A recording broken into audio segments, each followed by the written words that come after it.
Alabama offensive lineman Tyler Booker joins us each week, courtesy of Roback. Get all your great game day gear, golf gear, amazing pullovers, and pants at Roback.com. Use code TNR20 for 20% off your initial order at Roback.com. All right, Tyler Booker is with us. One of the captains of Alabama football joins us each week, courtesy of the JohnstonRVCenter.com hotline. Welcome in, Book. How are you today? I'm good. How are you guys doing? Doing great. Thanks a lot. It obviously did not go as you guys planned in Nashville. Perhaps this is too broad of a question, but what went wrong against Vanderbilt? To be honest, they just made more plays than we did. We knew that this was a different Vanderbilt team. We knew they were a good team. That they weren't the same Vanderbilt teams of the past. But regardless of who we're playing, we have to play Alabama football. We have to play up to our standard. And it's very clear and easy to say that we didn't. We had too many penalties. We didn't take advantage of all of our opportunities. And just as a team as a whole, we just have to perform better. We just can't go out and expect to win. We have to take the victory.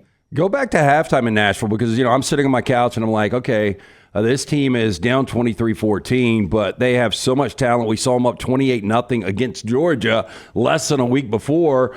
I felt like you guys would be able to regroup, come out, and just play dominant football. What was the message at halftime, and kind of what was just the body language and the communication, and just was there energy? What was going on at halftime, as much as you can share? The energy was there. The energy was right. And something that we preach throughout the week and that we especially preach on game day is keep playing and the game will come back to you. So we just had to focus on going 1-0, winning our individual battles. Each man winning their own individual battles, and the game will come back to us. Just so happens that they ended up making more plays than we did at the end of the day. I mean, it's the SEC any given Saturday. Listen, you know me, I don't like to ask tough questions. I'm an entertainer, not a journalist. But you wear that C. You're a captain, man. At the end, the other guy with a C on his jersey, Malachi's out there, very emotional at the end of the game. Did you have a conversation with him in the last 48 hours?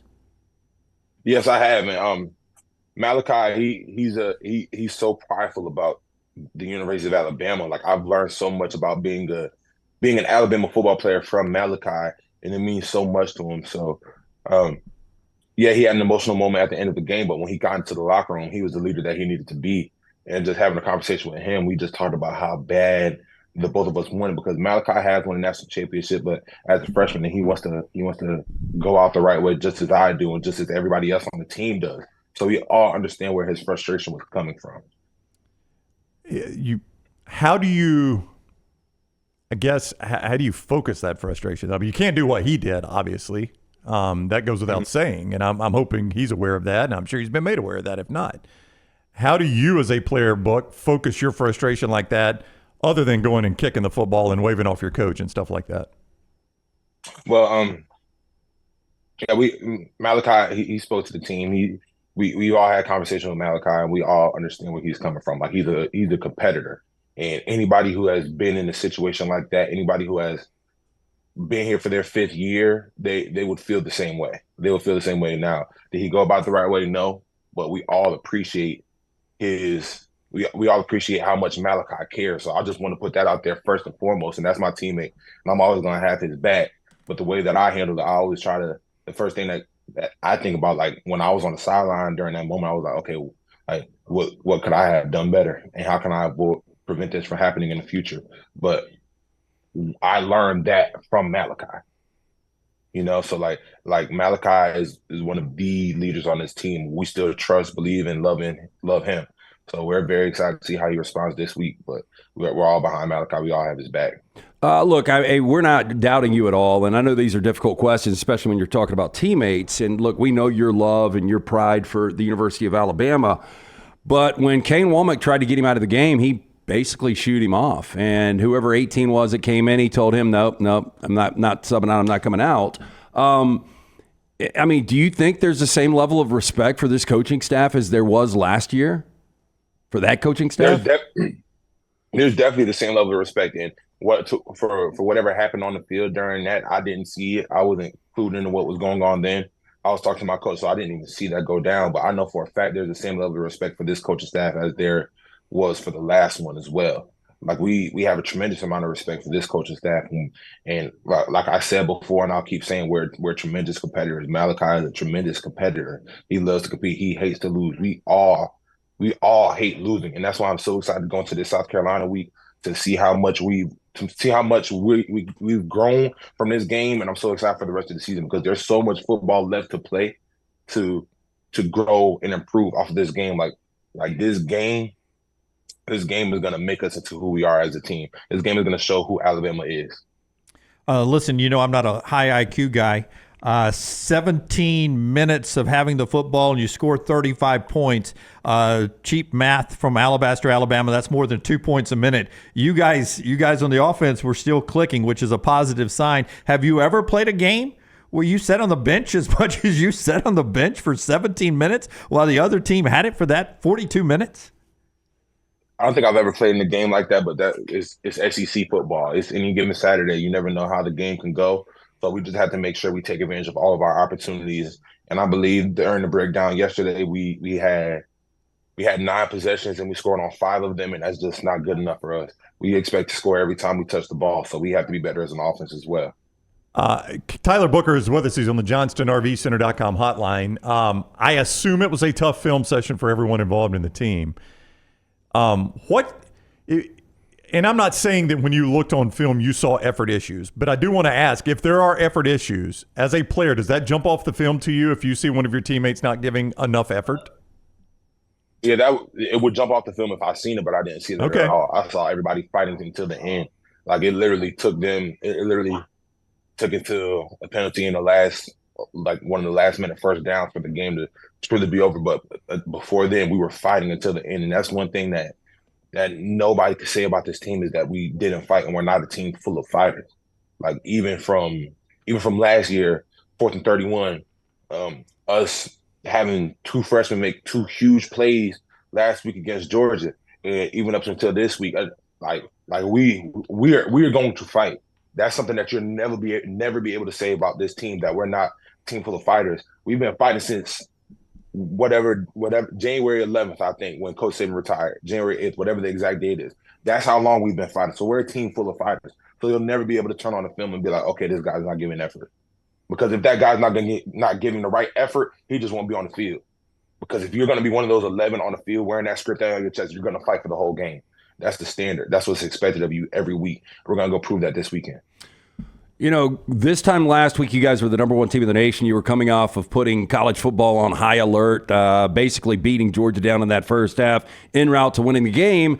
And now you lose to an unranked team, a team that was 0-60 all-time against top 5 teams. Where is the overall confidence, do you believe, of this team going into South Carolina now? We're super confident, and you got to give credit to Vanderbilt. We're in the SEC. It's any given Saturday in college football, any given Saturday, especially in the SEC. They're a good team. They've taken other top 10 teams to overtime, so we just have to understand that as well. But we're super confident. Everything. We're the same. We're the same team that, like you guys said, beat Georgia and put the whole college football world on notice. The same people that played in that Georgia game were the same people playing in that Vanderbilt game. We just have to execute. Those same people just have to execute better. That's it at the end of the day. So our confidence from last Monday is the same this Monday. We're just excited to get better. We're excited to have the opportunity to get better through this week. Is there anything that feels like last year after Texas where you guys got on a run?